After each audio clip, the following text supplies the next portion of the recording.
'Twas the night before Oscar. Gonna go full Julian Huff here.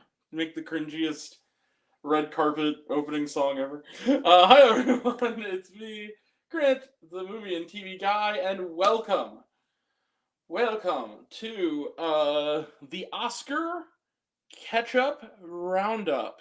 No ketchup, mustard. No. Okay, there it is. Alright, this is the Oscar Catchup Roundup. It is the night before Oscars, and I'm very proud of myself. For the first time ever, and I've been doing this for a really long time, being an Oscar fan and getting close but not quite, I have completed what they call the Oscar death race. There are 50 films nominated. I have seen them all as of literally 15 minutes ago.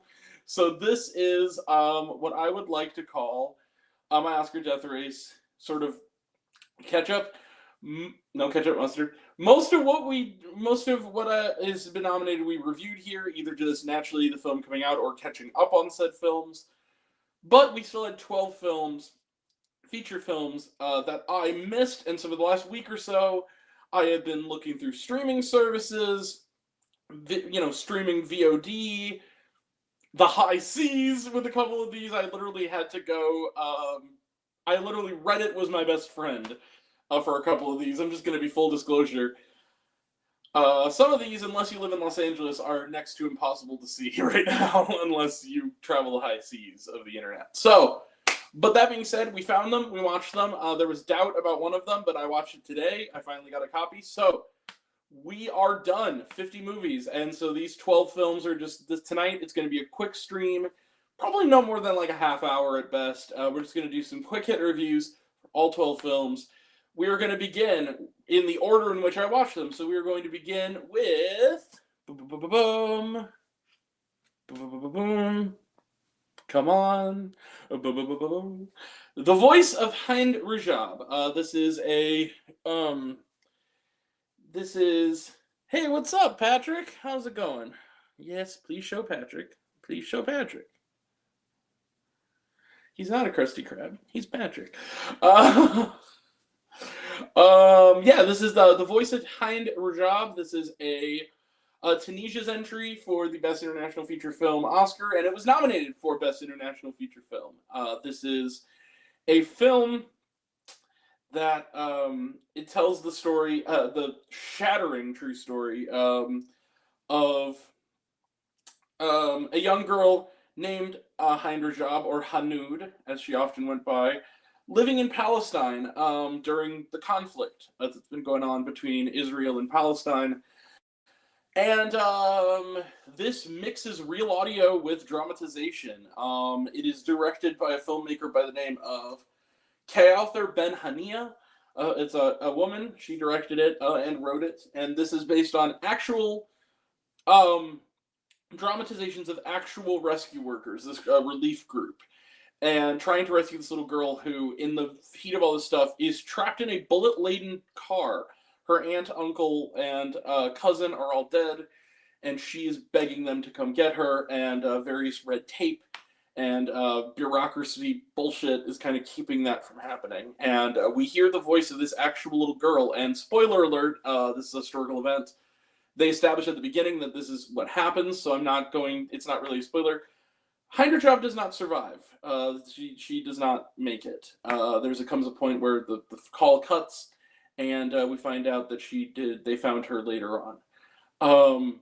This is heartbreaking. This is a beautiful piece of work. And what I loved about this movie, this movie and other films we're going to talk about today caused me to expand and refine my best films of the year list.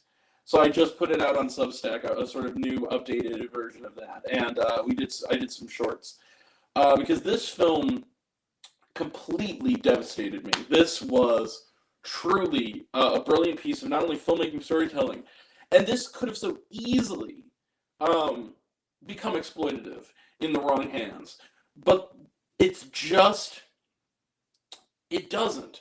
Because once you know the story as it plays out, you realize this girl deserves her voice to be heard. Literally, her voice. And she's not with us anymore but this could be the thing we can do to show what's really going on there. It's a really beautiful story and really, really heartbreaking, and there's just moments that just devastate you. There's a scene where the girl, who is, again, the real late Heinrich or Hanud, is talking to one of the rescue workers, this woman, and tells her to come soon because she's afraid of the dark. And the rescue worker says, tries to reassure her and says, there's still light out, there's still time. And you see on her face that she knows it's hopeless, that she just knows that this is not happening. Devastating. And it's not even political. Like, it's regardless of politics, whatever side you were on this Israel-Palestine thing. It's a human decency thing. Hearing the voice of this child, it rips your guts out. And this is a truly incredible piece of work. It's called The Voice of Hein Rajab. It's nominated for Best International Feature Film, and I give it a huge thumbs up. It is retroactively added to my list of the best films of 2025. So yeah, wish I saw it then, and in time for that, so I could. But I'm glad this is why we have this. I'm really glad that this is a thing. All right, next film. That's The Voice of Hein Rajab. Next film. Next film. Thank you. If I Had Legs, I'd Kick You. This is directed and written by Mary Bronstein. This is an A24 film, and it was nominated for Best Actress for Rose Byrne. This is the last of the acting nominations that I get to see.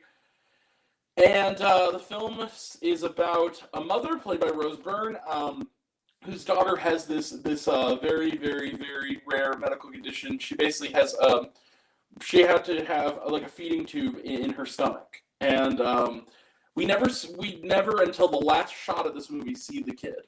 It's all a voice actress. We never actually we see sort of the feet or the hands or like the back profile, maybe the side of the head, but we never see her face until the last shot of the daughter. And her husband, who we also don't see very much of, played and voiced mostly by Christian Slater, is away. She's struggling, and there's a big gaping hole in her roof.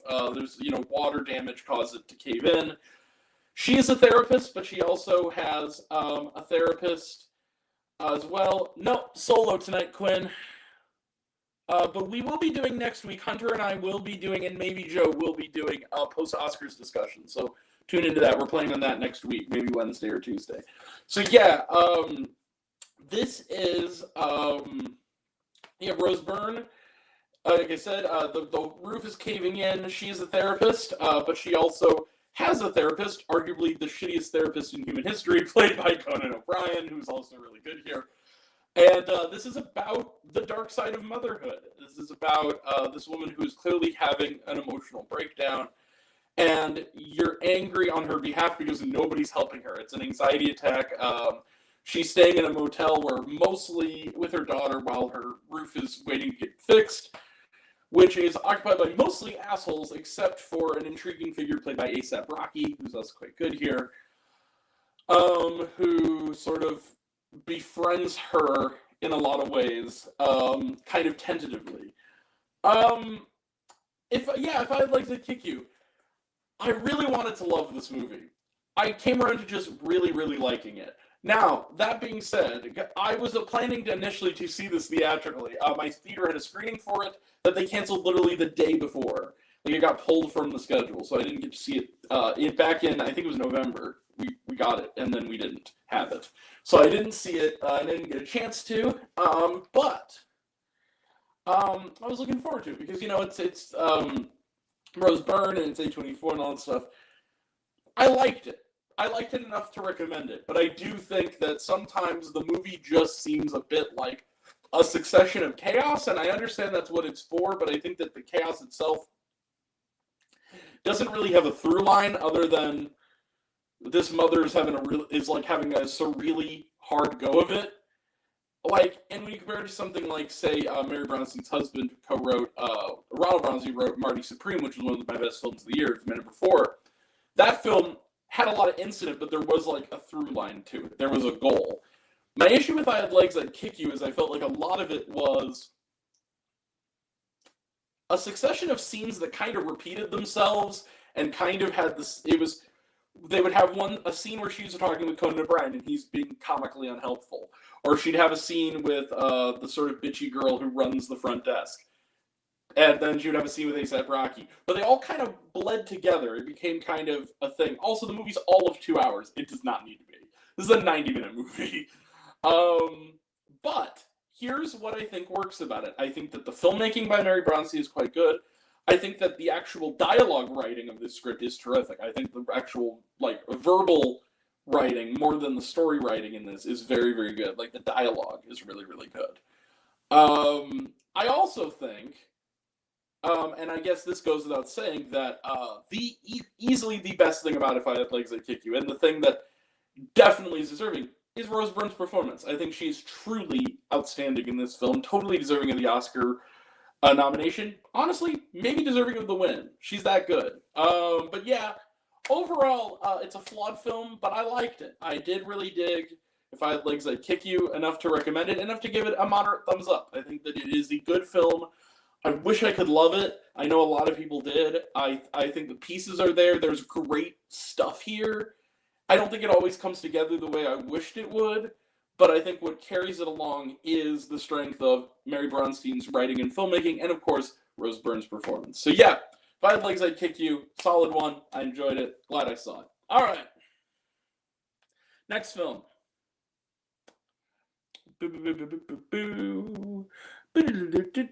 Little Amelie, or The Character of Rain. This is nominated for Best Animated Feature Film. It is from France. It is a French animated feature, dubbed in English, at least the version I saw. And it's lovely. It's about this little girl living sort of in post-World War II Japan. She's a French girl with a French family, sort of an upper-crust family, living in Japan. And when she's born, the doctor says basically that she's a vegetable, that there's nothing she can do. And so for a lot of her childhood, we don't see her talk or anything, but we hear her inner monologue where she's convinced, I'm God. She thinks she's God. And she sort of is sort of, coming to terms, is sort of like, oh yeah, I have control. Like, God is me. And eventually a young Japanese woman comes to sort of work in the home. And she forms a friendship, the little girl with little Amelie, with this woman. But their friendship and relationship is tested somewhat by the mean lady next door, who is resentful of the French because of World War II. A lot of themes here, surprisingly, for a family film. And it's mostly, but with all that said, all that stuff is more just vignettes in the life of this little girl as she comes into her own and comes of age. And it's a nice, tight 78 minutes, and it's lovely. I really liked this movie. I loved this movie. I thought it was a really good movie. I liked the animation, the hand-drawn animation. I thought it was beautiful. I thought the story was charming and had sort of a sardonic sense of humor. There's some really lovely sentiments in it. There's lovely social commentary in it. And it's just stunningly animated. I love the art style of it. It reminded me a little bit of Cartoon Saloon, some of their stuff. And overall, yeah, I really dug this flick. It's a good movie. It's very short, like I said, about 77 minutes or so, and it's exactly as long as it needs to be. And if maybe there's one flaw I have is I wish it was a little longer, just because I like the character. But overall, yeah, I dug this one. It was cute, it was charming, and it was a very good movie for adults and kiddos. So yeah, Little Amelie, big thumbs up for Little Amelie, or The Character of Rain. And also, when you find out what the rest of that title means, it's also, when you find out, that also is lovely. So yeah. All right, next movie. Check out Little Amelie, it's really good. Next movie. Viva Verde. I watched this on Jolt, by the way. Anybody who's last minute, it costs about $15, but they've been virtual screenings on Jolt.com. Jolt.film, I believe, is the website. Viva Verde is a film nominated for Best Original Song. This is a Italian and American co-production. It is a documentary about 77 minutes. And it centers on this sort of beautiful, beautiful home in Italy where various opera singers from around the world kind of come together of a certain age, come together and live there and sing. And some of them, it's their last years of life. Some of them are younger on the side of the senior spectrum, but they all were people who were big time opera stars in their respective field, in their respective country. There's a woman from Japan. There's a couple of people from America. And there's several people from Italy, and they all come together and sing and go through the golden years together. It was charming. I enjoyed it. It's a little bit fluffy. I liked it. I thought it was really, really charming. It reminded me a little bit, I didn't think it had the substance of this film, but it reminded me a little bit of a documentary, really terrific documentary that came out about 15 years ago called Young at Heart, which is really good. It was a British documentary about a British nursing home where they're singing like Coldplay, but then they're like senior citizens. It's not as good as that, but it has some of that same vibe. This is an independent film, very independent. I think it was self-distributed. It's kind of amazing this actually got any kind of Oscar campaign at all, much less getting nominated. I kind of wonder if maybe there was a little bit of people who know people were produced this movie who are maybe in the Academy on like the board side of it. I don't know, but the same people who nominate Diane Warren every year, by the way, stay tuned. But like it's charming. I liked it, but even the song is kind of just. It's okay. Like the song that's nominated, it's cute. I like it. It's a nice opera song. It's cute. I enjoyed it. Your grandparents would really like it if you watched it with them. And I don't even mean that as a criticism or to be flippant or ageist. I just mean like it's the kind of movie that I would take in my Nana to, and when we walk out, I'd say, "What you think?" She goes, "That was so cute, so darn cute." And I'm like, "You're right, Nana. It was so darn cute." So yeah, mild thumbs up. It was cute. I enjoyed it enough to give it. If we're in theaters, because it is in some theaters, I think, still in Los Angeles, matinee. It's a matinee, and it's short. Again, it doesn't overstay its welcome. It's a perfectly charming movie. All right, next movie. We finish out animated feature with Arco. This came out finally in the U.S. earlier this year. I just missed the chance to see it in theaters. I'm actually really bummed about that. Because of the animated nominees, this is my favorite. Arco's terrific. So what is the film about? Well, it is directed by a filmmaker who's also a comic book artist named Hugo Bienvenu. I believe that's how you pronounce it. And once again, it's a French animation.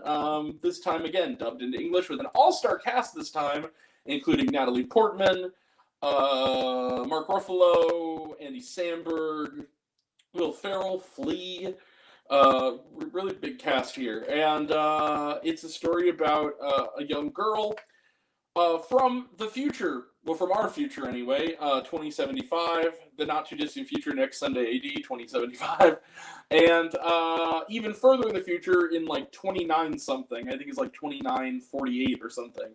Is a little boy named Arco, and despite not being old enough, he goes against his parents' wishes and takes their magic flying suit, this sort of rainbow suit, and wouldn't you know it, he travels back in time and lands in 2075. And then so far so ET, as the young girl and her newfound friend have to get him back home, and all the while he takes in 2075, which is in the brink of an environmental sort of a disaster. It's sort of almost post-apocalyptic.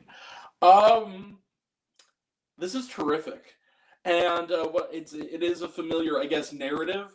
But what I loved about this movie is, first off, the animation is beautiful. The animation, it's the best animation of the crop this year. I think that it is legitimately that suit and what it can do, and the sort of streak of rainbow that comes out of it from like the cape. Really stunning, really well done. I actually thought the English dub cast did a really good job. I liked little details like the parents of the little girl are voiced by Natalie Portman and Mark Ruffalo. Also, America Ferrera is also a voice here. Are the voice of the mom and dad, but the mom and dad are not around because they work. They're like scientists. So they have a robot that is literally is like a hybrid of Natalie Portman and Mark Ruffalo's voice that takes care of the kids. I thought that was really cool. I like that idea. And so they also have a kind of a dual voiceover role in this.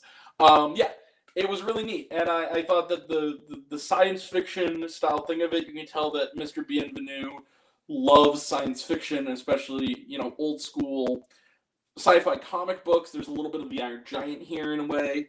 And I just really dug this flick. I liked the world. I thought the story was emotional. I liked its message about sort of hanging in there and taking care of our planet and taking care of everybody. And overall, it's just a lovely film that I think kids will really love, and I think adults will also really appreciate. So yeah, Arco, big thumbs up for Arco. Definitely, since it's technically 2026, it's a ringer for my best film so far in 2026. I really dug it. All right, next movie. Insert Shufflerless meme here. Diane Warren, Relentless is our next film. Yes, I actually watched this in its entirety. I watch all these in their entirety. Thanks to Canopy, by the way. We're not sponsored by this, but just real quick shout out.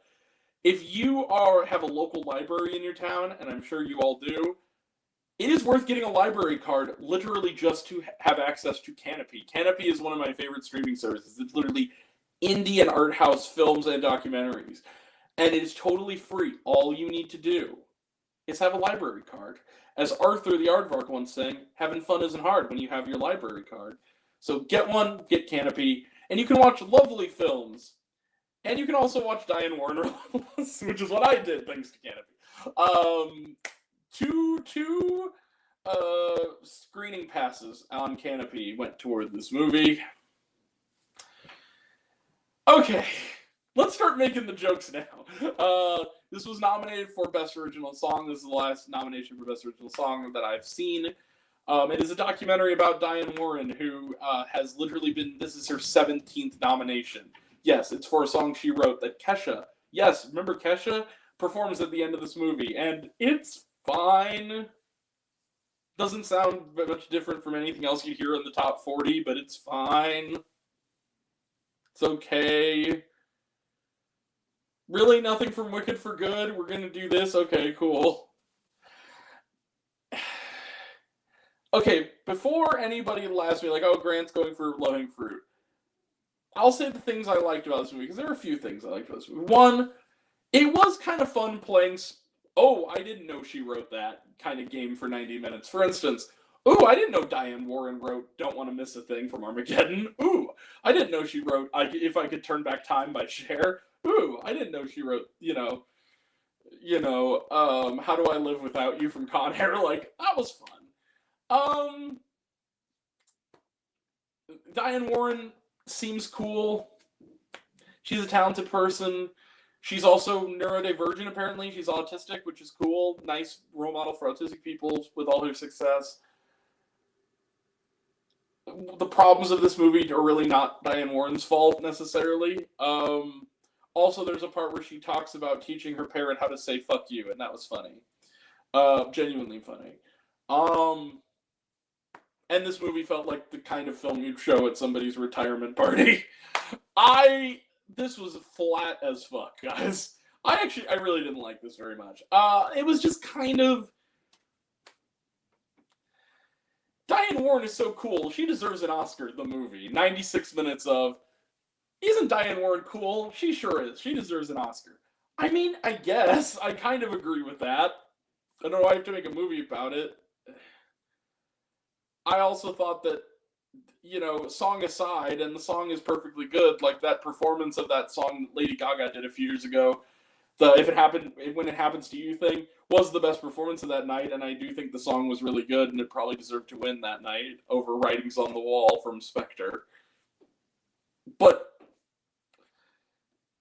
it just was flat. It just felt like something you'd see, again, on somebody's thing, that it's all the same sound bites. It's like all these famous friends of hers, like Cher and Randy Jackson, and all these people just going like, oh yeah, she's a pain in the ass, and she's relentless, and she's all this.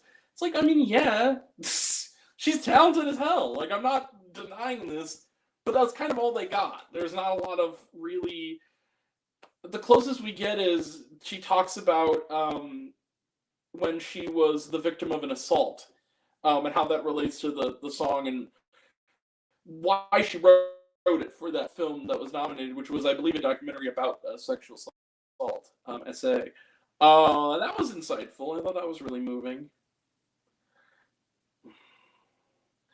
Okay, yeah, that was really moving. But overall, it's just a flat documentary. There's not a lot of, um,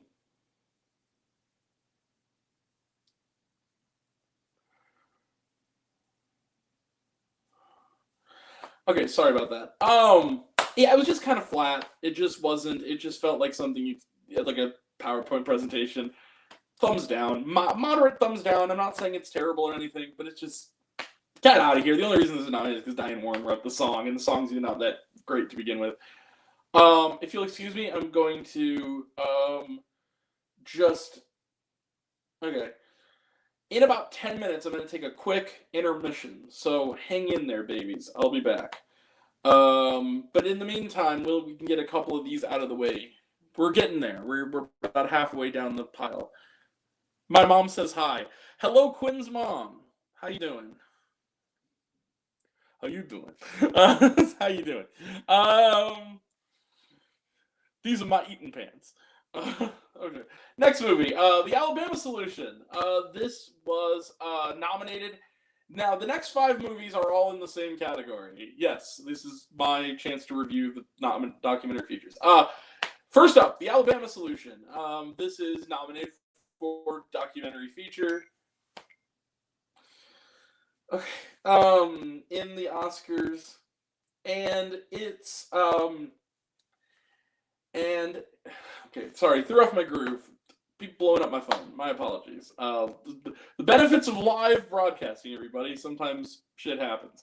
But yeah, The Alabama Solution is a documentary. It is now streaming on HBO Max, and it also it'll be airing, I'm sure, before it. It's also will be airing on HBO, the network. And it's a documentary about a broken prison system in Alabama, particularly this prison where the inmates are being essentially tortured. I mean, it's like terrible conditions, beatings to death. Like there's a guy who gets murdered in there by a warden, and it's horrific and also is in there for literally just being in the car when somebody else committed a crime. Like he didn't do anything that we know of. It's insane. This is one of the directors. This was Andrew Jericho, who did the terrific documentary The Jinx. If you have not watched that, check it out. It's very much disturbing, and a lot of the footage was done by the inmates from contraband cell phones. They shot it, the conditions, and what's really heartbreaking about it is that the governor, this conservative governor in their town, keeps talking about the Alabama Solution, which means basically sitting on your hands doing nothing and just letting it happen and hoping for the best. You hear snippets of like radio shows that are like, oh, when they go on strike from working in the kitchen and stuff. It's a sort of in solidarity with the people who have died or have been mistreated by this place. And you have like radio pundits going like, of course it's prison. Like, why are you bitching? It's like, yeah, because people are fucking dying, dude. Yeah, this is a terrific documentary. It's horrifying, and it's not easy to watch. None of the movies nominated for documentary this year are on either the short or the feature categories, but it's very important, and it's really powerful, and I think it actually, if the right lawmakers in Alabama see it, and also just nationwide, I think it could really do some good for the world, and that's always a good thing. And it is also retroactively on my best films of 2025 list. This is a truly terrifying film, and I highly recommend checking it out. It's very important. So yeah, The Alabama Solution, go check it out. It's great. Big thumbs up. All right, next movie.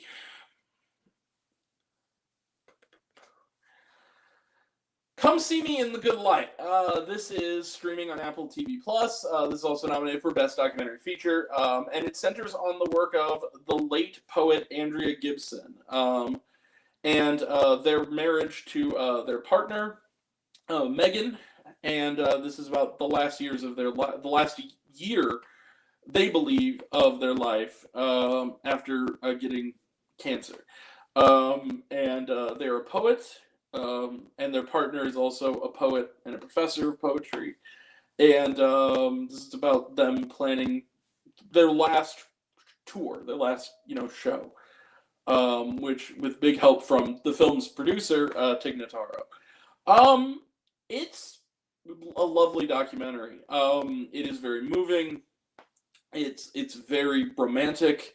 The relationship between Andrea and Megan is lovely.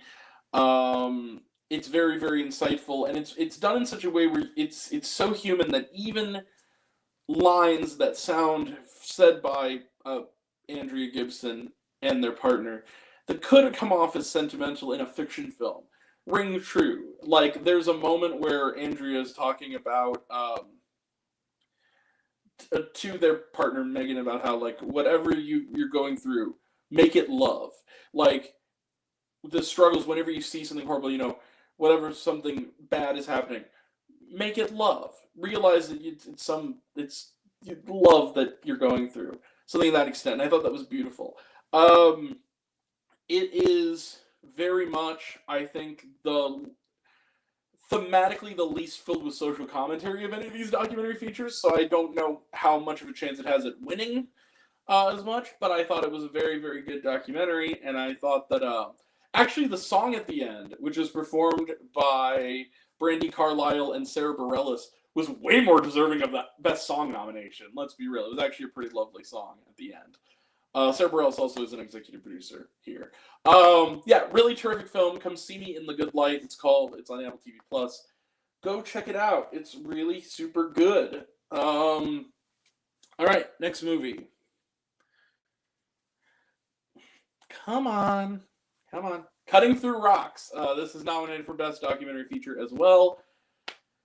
It's about a woman in Iran, and she's fighting for the rights of young girls, fighting against child marriage, and other things, sexism, and she's running for public office in Iran. It's a worthy subject. It is a cool person. Kind of a flat movie. I didn't really like this one very much. I thought this was just kind of. It was a bitch to find this movie. This is one of the ones that I had to kind of go to the high seas to find it. And I didn't think it was all that worth it in the end, unless other than to win this particular race. I thought it was mostly dry and kind of dull. It was a lot of there wasn't a lot of real flow to it. It's 90 minutes, but it feels longer because there's just this sense of like this person going to this place and doing this thing, but everything is shot like you're watching found footage. It looks a little bit like you're watching sort of like town hall footage. I think that the subject of this film, this woman Sarah, is a very cool person. Nothing about the subject matter or the subject is the issue here. I think it's how the filmmakers made the film. I think that it's a little bit just kind of wishy-washy. There's not a lot to it filmmaking-wise. It is very sort of flat and sort of there's nothing really dynamic about it. And I felt really, and I hate using this word because I think a lot of people use it incorrectly for just slow movies, which I like a good slow movie now and again, but just this idea of like any movie that's slow is X, but it was kind of boring. It was just kind of dull and dry and just kind of, it felt obligatory. Everything about it felt kind of obligatory. It's fine. Yeah, it's fine. I'm not gonna remember that I saw this after the Oscars, though. I'll give it like a moderate thumbs down. Okay. Let me see here. I will be right back. Bear with me. I will return in a moment. Please stand by, kids. We are almost done. All right.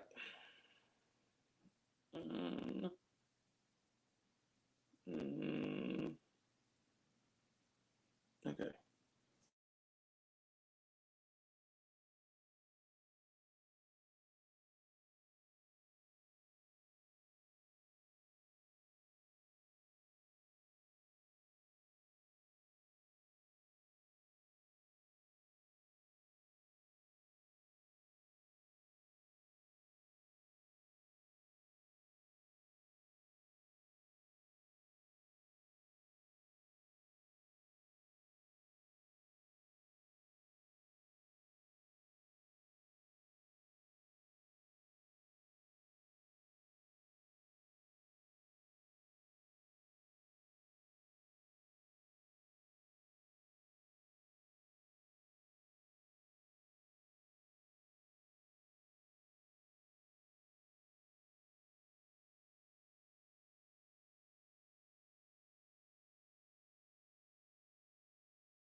Okay, sorry about that.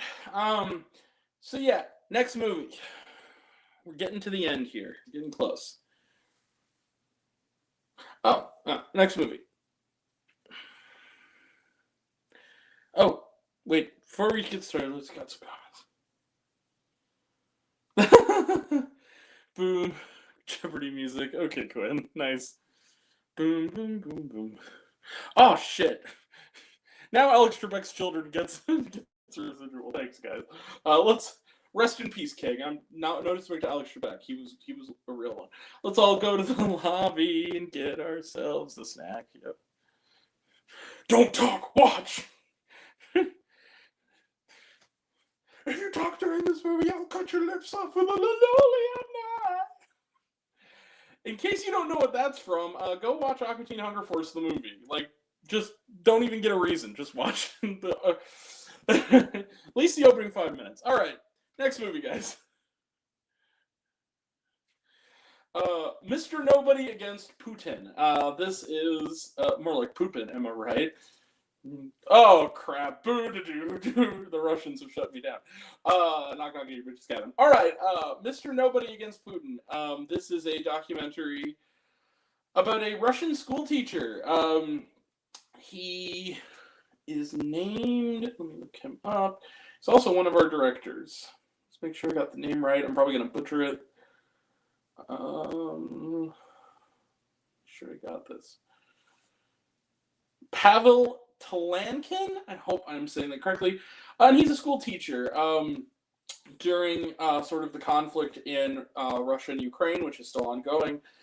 And he begins to notice sort of his school is being forced to basically teach the kids propaganda that's been approved by Vladimir Putin. And he decides first he's going to resign out of moral reasons, but then decides, I'm going to film this footage at a great risk to myself and my safety and get it to people who can actually show it to the world. And that's how this film was made. He basically filmed his class and seeing sort of the degradation of them into propaganda at the hands of the Putin regime, and did something about it with his skills as a filmmaker and as a teacher. And yeah, it's really good. It's a really good film. It's surprisingly optimistic in that it's about this guy who really is a real hero, and he really did a lot of good things. Still is doing a lot of good things. He's still with us. And his students, who really are, despite the environment, really do love him and care, but he's watching them sort of fall into the hole. It's powerful. It has some moments of unexpected humor here and there. Just that the sheer sort of almost plays almost like a mockumentary at times, even though it isn't. It's very real, but from a U.S. viewer's perspective, it is kind of surreal seeing these kids go from talking about Harry Potter and hanging out after school in this guy's office, to do extracurricular activities, to then just singing at the national anthem and singing how great Putin is, and talking about how Russian supremacy of the world and all that stuff. It's horrifying, and it feels almost fictional, but it's not. If that makes sense, in that you just don't expect to see that. And that further, I think, elevates this guy's cause, because I think that he really did set out to show the world what's going on, and he succeeded, because it's scary. This is what fascism does to a country and to a people, and especially now in the times we're living in, where we are teetering onto the edge of that because of a certain person in office that I and many people who are sensible do not like. That is a reality, and it sucks. And so, yeah, Mr. Nobody Against Putin is a powerful statement against such things, and it's a very important and very good film. I give it a big thumbs up. And now we come to the last, and I think the best of the documentaries this year, and that would be, again, Mr. Nobody Against Putin, nominated for Best Documentary Feature, for those who missed it. The Perfect Neighbor. This is also nominated for Best Documentary Feature. Is the last of this year's nominations in alphabetical order and in viewing order, because I watched them in alphabetical order. This is the story of shot and done entirely through body cam and sort of security camera footage. This is a documentary about a conflict between two neighbors, particularly a white woman by the name of. Just make sure I got these names correctly. Susan Louise Lawrence, who is a white woman who is in conflict with her black neighbor, Ajaiki Owens, and particularly her children. She has a big problem with kids, especially kids playing, just playing outside, playing in a designation that she believes is her property, even though the guy who actually owns it is cool with it. And spoiler alert, I suppose, because it's something that really happened. It escalated to eventually being Florida, being a conflict that happens in Florida. There's stand your ground laws, and she uses this basically as an excuse to kill Ajaiki Owens, and she succeeds. She shoots her through her screen door fatally. And this is about that event and about the aftermath. And the title is ironic because at one point in the film she says, "I bother nobody, I'm the perfect neighbor."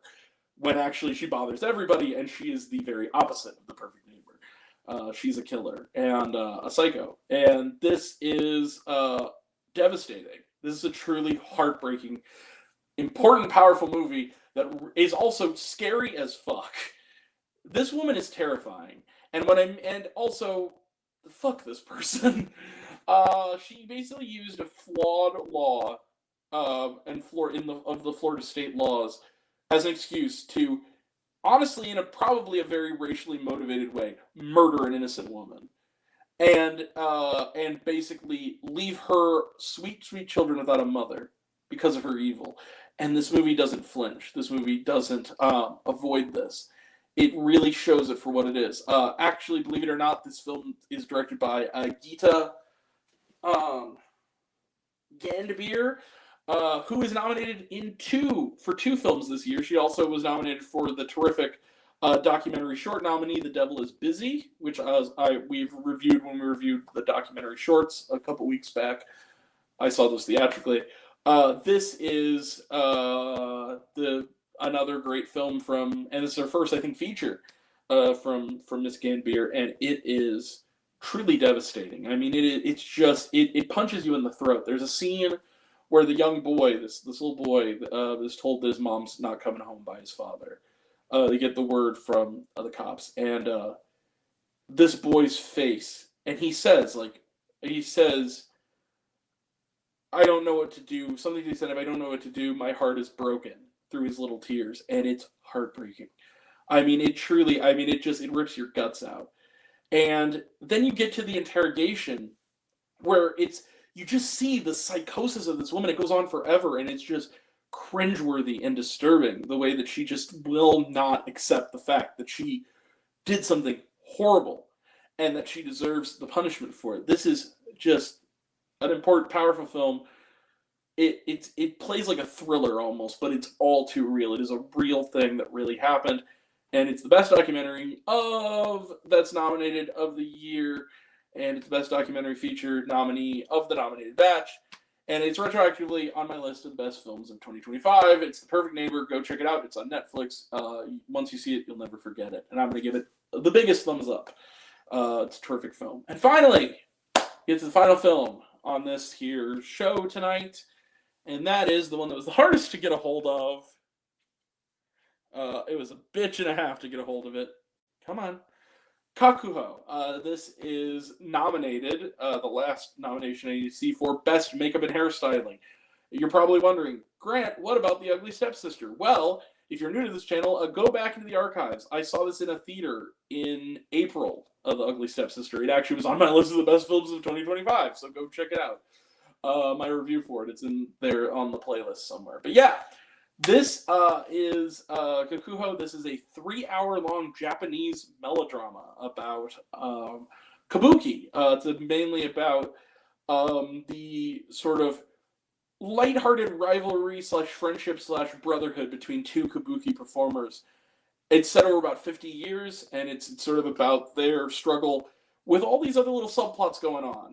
The one main character that we follow Was his family was killed by the Yakuza when he was a boy, and there's romance and there's sex and there's scandals and there's all this stuff. It's all the melodrama you could want. It's a good film. I liked it. Here's my biggest issue though. I couldn't say that I loved it, and I'll say this first off. It was paced very well. I will say that. It did not feel its length that much. There were very few moments where I was like, "Oh, this feels long." It's too long. Just storytelling wise, it's too long. This is about a 2 hour, 10-minute movie in about a 2 hour 55 package. It does not need to be that long. Especially, and I think that the strongest section of the film, quite frankly, are the first half an hour and the last hour. I think are the strongest sections of this movie. I think that the acting across the board is terrific. I think that the main performances all across the board are really, really good. I think the filmmaking is beautiful, and I will say this: the makeup and hairstyling are beautiful. They are deserving of the nomination. The kabuki scenes are very well performed. They actually made me kind of interested in the sort of the history of kabuki and sort of what's going on. I didn't know anything about it going in, really, unless you count Sergeant Kabuki Man, NYPD. I didn't really know anything about it otherwise, or Farewell My Concubine. I mean, those are my two sort of reference points. I liked it. It was very similar in a lot of ways to Farewell My Concubine, actually. Not quite as good, but it was a similar type of movie. Um, I liked it overall. I thought it was a really good story. My biggest issue is I think the narrative is a problem. I think that the main it's a lot of subplots that are gathered around a kind of solid main plot that mostly runs through it, which is the sort of friendship slash rivalry between these two men. And I think that and that spans decades, where they're in and out of each other's lives, and when they reconnect, there's old beefs that were brought back up and old things that they laugh about and stuff like that. And that's wonderful. And they go through the paces of life and sort of the rise and fall of life, and very, very beautifully. There's other subplots that I just think kind of go. There's a love story between our hero and a young woman that eventually results in children. That I think that the payoff is really terrific when you get to the end of the film, but I think that for the most part, that love story doesn't really work. I think it's mostly just kind of those scenes kind of dragged for me. I also thought that a lot of the there's stuff like the stuff involving the Yakuza is kind of brought up and then really not mentioned much again afterwards, which I thought was kind of a strange choice. And on, there's just bits of things that kind of jockey for attention away from what I think should have been the focus of the movie, and a tighter movie, which is the relationship between these two men and their sort of rivalry as they both vie to be the king of this, this kabuki art form. That could have been cool. I'd like to see that movie. This really kind of wasn't that movie. There was a lot of other stuff crowding around it. That being said, I do recommend Kakuho. I think it's mainly for the filmmaking and the acting. It's a commitment. It's a very long film, but I do think that it's worth checking out. I'd probably maybe wait until I don't think it's worth the risk to your hard drive to necessarily go on the high seas to find it. I did it for the Oscar. I didn't want to be one movie away and not do it. I think that once it's available to stream, watch it. And watch it on your TV, or if it's still playing in your theater, go see it in a theater. Go see it at like a matinee price. You probably should see a matinee just because you'll need time. It's a long one, but yeah, it's do it early in the day so that you're out by supper time. By Sunday supper. Yeah. Anyway, so yeah, overall, I dug Kakuho. I'll give it a moderate thumbs up. I liked it. All right, now before we go, some final thoughts before the big show. I think that the thing we can take from all of this is last year was a terrific year for movies, and the nominated films, for the most part, are worthy. I think that this was a really good Oscar season. I think that there were some films that were nominated for Best Picture one film. Actually, most of the Best Picture nominations I think are great. I think the one that I think stands out as being not worthy is F1. It's a good film. I liked it. I don't think it deserves to be a Best Picture nominee. I would have taken no other choice, or it was just an accident, or The Plague, or Weapons over that. Honestly, I think those were all better films.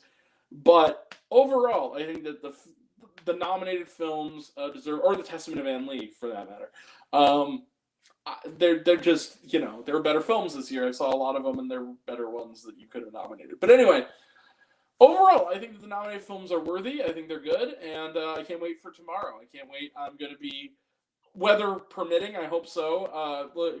I don't think we're going to get anything too bad, so I'm sure it'll be fine. I'm going to an Oscar party. That's the plan. I'm going to an Oscar party at a movie theater, our local art house here in STL. So, yeah, really excited for that. Oscars are, the 98th Oscars are tomorrow night. And we, next week sometime, we're going to try to have a post-show discussion, just talk about who won, what we thought of the night's events, and, just kind of shoot the shit for a couple hours, or an hour, or whatever, about the Oscars. So, yeah. Look out forward to that, and in the meantime, overall, good year for movies. Out of the I saw all 50 nominated films for the first time. I saw all the nominated films, so I'm very proud of myself. I'm very happy. But in the meantime, what did you guys think of this year's Oscar race? What do you think of the nominated films? It's been a great year, and can't wait to do it again. So yeah, in the meantime, we're gonna call it a night. But in the meantime, like, subscribe, do all the things. And I love you guys. Thanks, and thanks for watching. Never fails. Thanks for watching. Love you guys, and hope you enjoy tomorrow's show. And we'll talk about it more next week. All right. Take care, and got some comments coming in. Take care. Thank you, Quinn. Take care of yourself. And bravo. Thank you, Patrick. I appreciate it. Bravo to you, too. Brava, as Miss Darbus once said. All right. Take care, everyone. Love you guys. Bye.